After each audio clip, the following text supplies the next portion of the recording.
Olá, este é o canal Versátil de março, o mês da nova Hollywood, com 3 coleções relacionadas à geração que revolucionou o cinema norte-americano entre as décadas de 60 e 80. A primeira coleção é o Cinema da Nova Hollywood, um destaque com 6 filmes em 3 DVDs, numa edição limitada com 6 cards. Depois nós temos A Arte de Arthur Penn, um destaque com 4 filmes em 2 DVDs, numa edição limitada com 4 cards. E Cassavetes e a Nova Hollywood, com 3 filmes em 2 DVDs, numa edição limitada com um cartaz de uma mulher sob influência. Vou começar falando da principal caixa, o Cinema da Nova Hollywood. E eu acho que a chave para começar é justamente a foto da capa, que é uma foto do Corrida Sem Fim, do Monte Hellman. Essa foto diz tudo, né, um pouco do filme, que é a ideia do road movie, da ideia da viagem, né, como transformação. E a viagem está no cerne, né, do movimento. Se vocês lembrarem do Easy Rider, o Sem Destino, do Dennis Hopper, que é um dos filmes chaves da Nova Hollywood, que o Corrida Sem Fim dialoga bastante. Né? E é um filme que, além do jogo, da relação das personagens, o que eu chamo a atenção, a direção do Monte Hellman, né, que realmente é um diretor subestimado, que mostra grandes momentos aí de direção, como no final, que é um final bem emblemático, um dos finais emblemáticos aí dessa geração, como a gente vai ver também no Deixe-nos Viver, do Arthur Penn. Então vale muito a pena estar restaurado o filme e ainda tem um extra bem bacana só sobre o Corrida Sem Fim. No mesmo disco, nós temos a pérola da caixa, que é o Procura Insaciável, o Taking Off, do Milos Forman. O Milos Forman, de cineasta tcheco, da Novela Vague tcheca, tinha feito 3 filmes na Tchecoslováquia, O Amores de uma Loira, Pedro Negro, e o outro agora que eu estou esquecendo o nome, quando ele foi para os Estados Unidos. E o primeiro filme que ele faz nos Estados Unidos, muito antes, né, alguns anos antes de estourar com O Estranho no Ninho, é justamente esse, o Procura Insaciável. E é muito interessante porque ele vive com a comunidade hippie, antes de fazer o filme com Jean-Claude Carrière, que é um amigo dele, que é o roteirista que trabalhou com Buñuel e com outros grandes cineastas.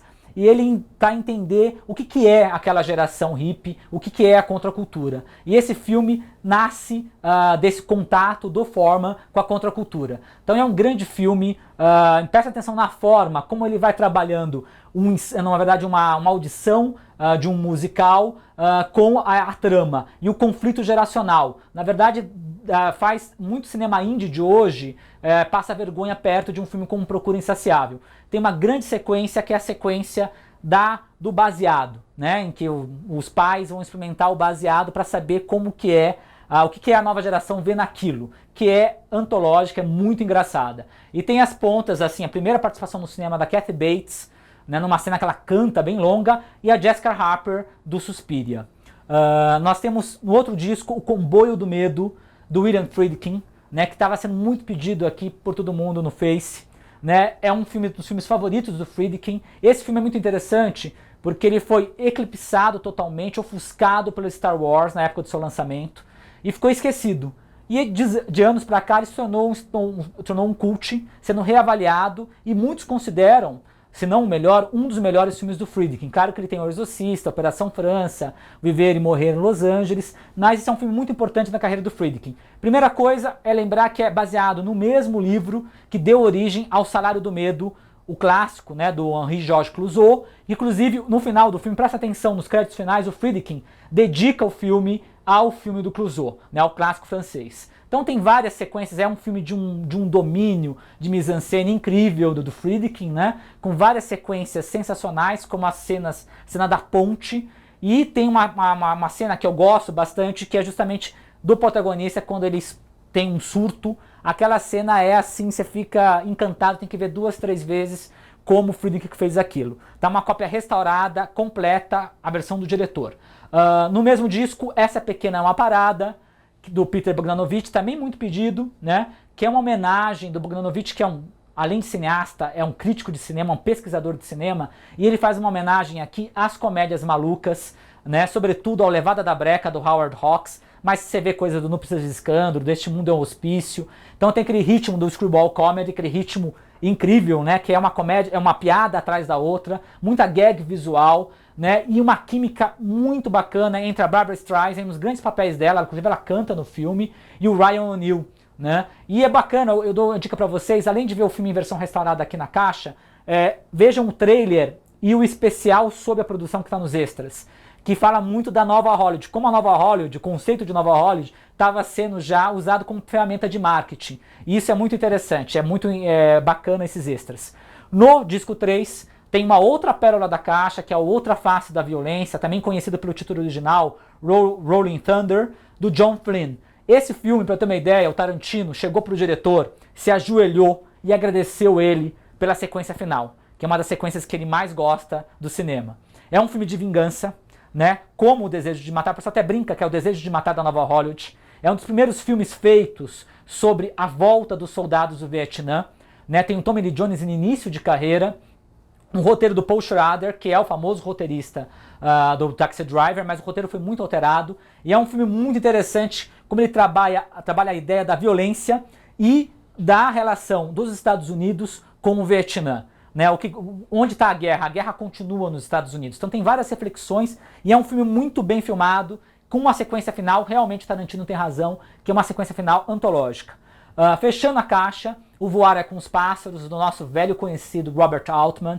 É o 6º filme do Altman que a gente está lançando aqui na Versátil. Né? É o filme que o Altman fez logo depois do MASH.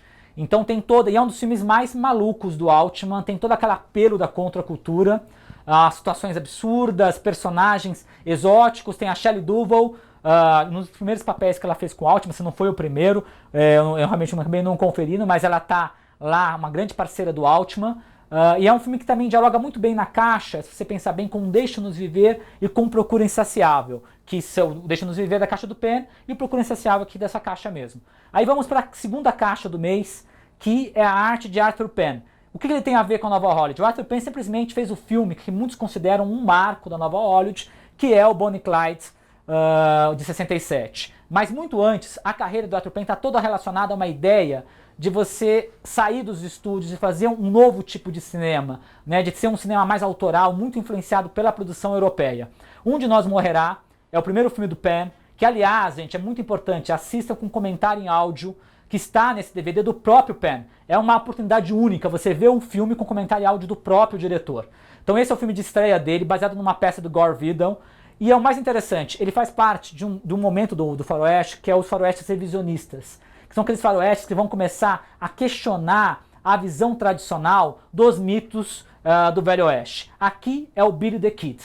Atenção à música dos créditos iniciais. Na música dos créditos iniciais já mostra, olha, temos que ter compreensão com a figura do Billy the Kid. Ele na verdade, foi um pistoleiro que foi levado, fez isso não com más intenções, não é um bandido. É um rapaz que, na verdade, um desajustado, que foi por contingências, ele se tornou um bandido, um pistoleiro. Então é um filme que tem uma revisão do mito do Billy the Kid.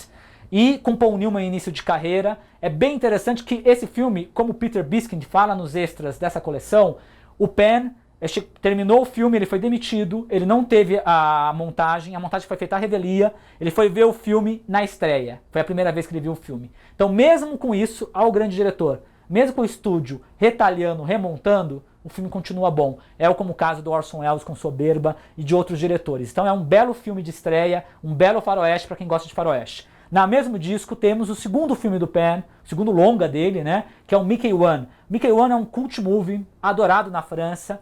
Por quê? Ele é o filme que, talvez, um dos filmes que mais reflete a influência da Nouvelle Vague nos Estados Unidos. Foi realizado em 65, é o segundo filme do Warren Beatty. Ele fez logo depois, pouco tempo depois, do Clamor do Sexo, do Elia Kazan, que é aquela obra-prima absoluta, né?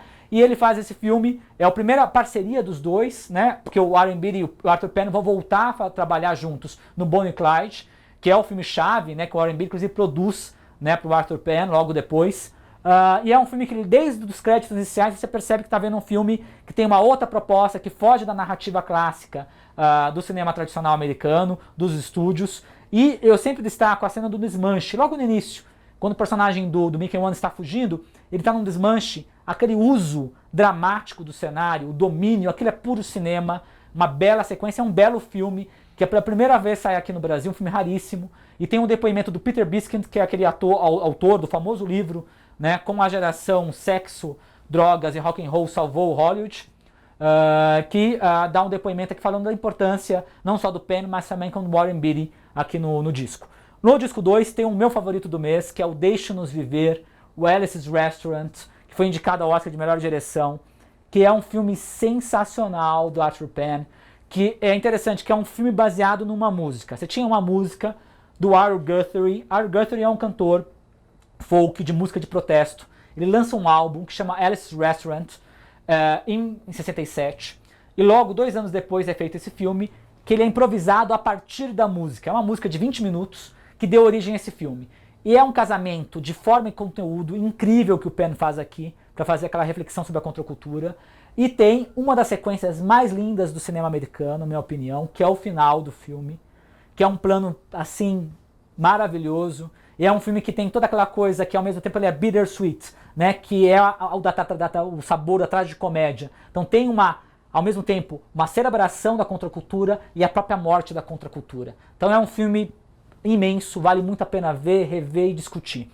No mesmo disco tem um filme que tem uma relação muito próxima, que é considerado o último grande filme do Arthur Penn, que é um filme de 81, Amigos para Sempre, For Friends, só tinha saído em VHS aqui no Brasil.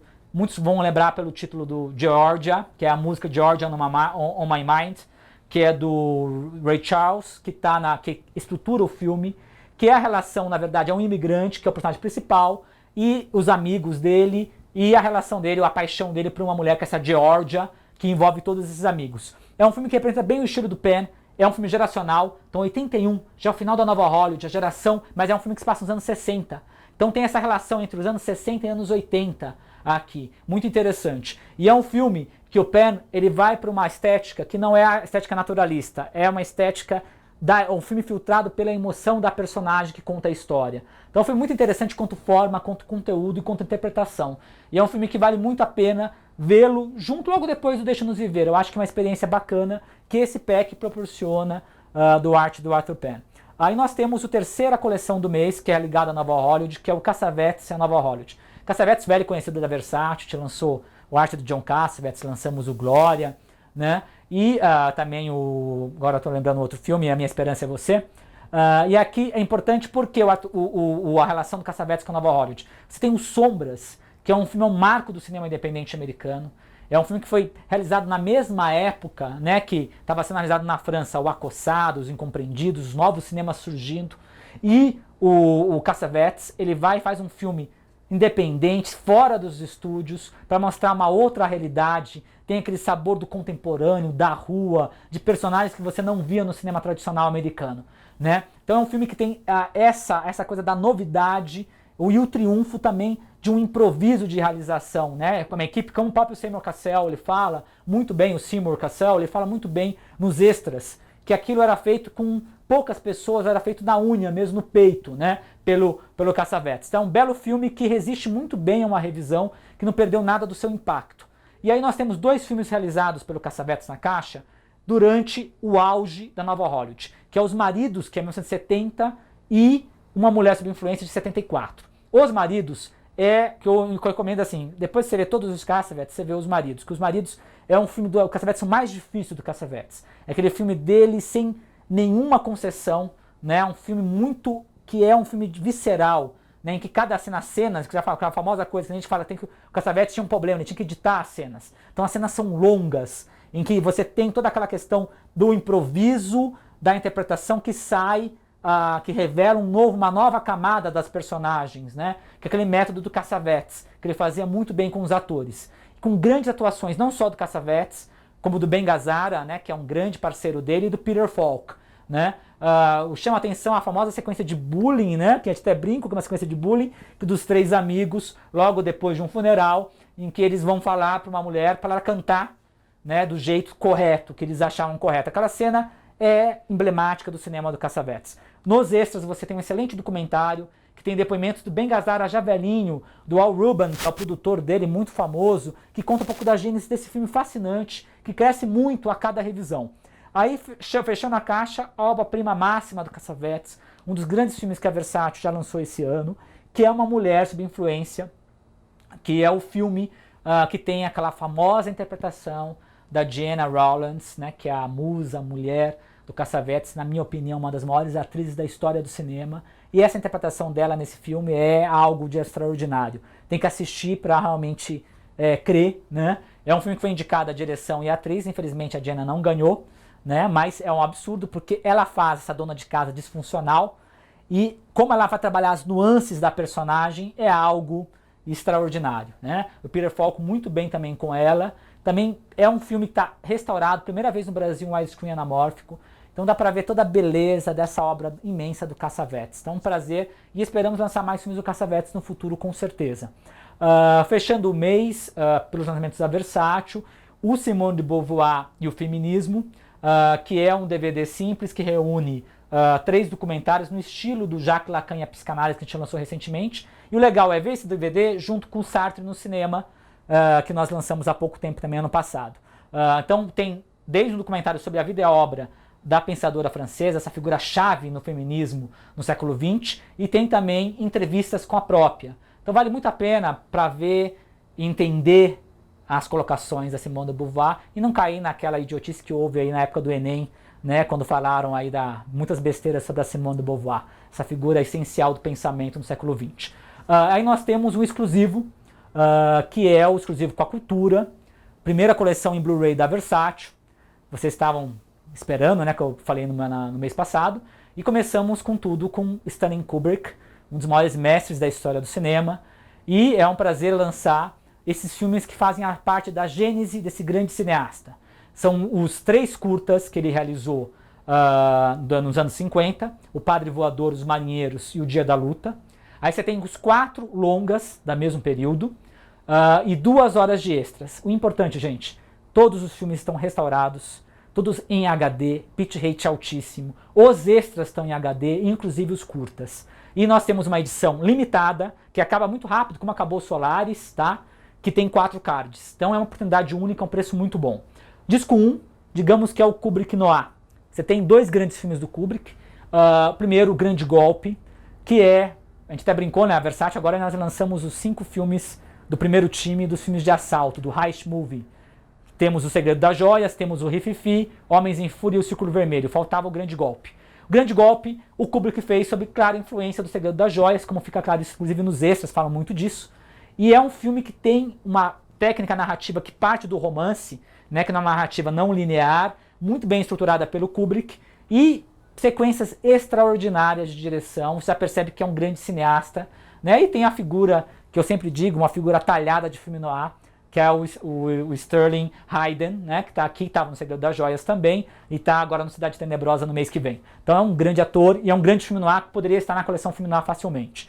Aí tem A Morte Passou por Perto, do Kubrick, que é um filme muito importante na carreira do Kubrick também, porque ele foi feito, o Kubrick treinando várias técnicas, vários estilos. Então ele é um noir muito interessante, é um noir bem estilizado. Então você vê que no filme tem vários registros de noir, de estilos noir, ao longo do filme. Isso que até uma pessoa comenta nos extras analisando o filme. E é um filme do Kubrick que tem uma coisa também que antecipa um pouquinho dos sombras, do acossado, que é essa questão de como ele retrata a cidade e aqueles personagens. Então é um filme do Kubrick que vale a pena ser revisto. Não é uma obra-prima, como O Grande Golpe, mas é um filme muito interessante. Aí no disco 2 temos um dos maiores filmes pacifistas da história do cinema, uma obra-prima sobre a Primeira Guerra, O Glória Feita de Sangue, que poderia estar na caixa Primeira Guerra no cinema no ano passado, com Kirk Douglas, assim, impressionante, né? E é um filme que também cresce na revisão, né, com grandes sequências de direção do Kubrick, e um filme sem concessões. É um grande trabalho do Kubrick, tá linda a restauração. Aí temos um filme menor do Kubrick, mas que também é importante, né? É o primeiro longa do Kubrick, que é O Medo e Desejo, né, que inclusive tem uma curiosidade, o Paul Mazursky, que é um diretor da Nova Hollywood, ator, né, ele trabalha aqui no filme do Kubrick, né, então tá restaurado, é um filme que foi recuperado há pouco tempo, né, então é interessante também que é um filme que também fala, é interessante que no primeiro nós temos filme noir e aqui guerra, né, então é a experiência da guerra, uma guerra em um país que a gente não sabe, uma guerra que não é identificada, o que são os soldados que estão lá e quais são os sentimentos deles. Então é um filme bem interessante, pelo menos em ideia, mesmo que não seja tão bem realizado. E tem um depoimento nos textos que fala do filme, né? E aí nós vamos ter, em abril, Filme Noir, volume 5.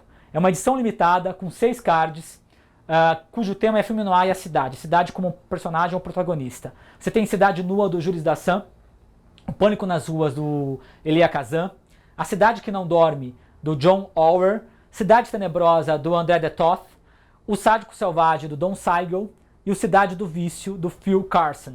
Importante, nos extras, o documentário inédito Uma Carta para Elia, de Martin Scorsese.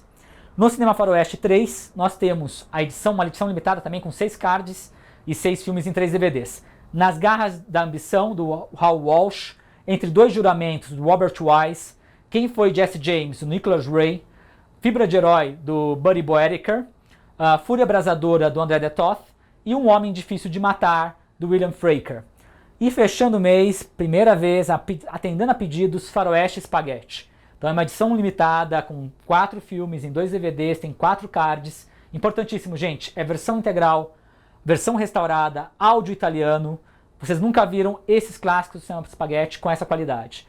O Dia da Desforra, aliás, sempre falo errado, do Sérgio Solima. Dias de Ira, do Tonino Valeri. Cemitério Sem Cruzes, do Robert Hossein. E Tepepa, do Giulio Petroni. E só uma coisa, a série Essencial continua também em abril. Obrigado e até lá!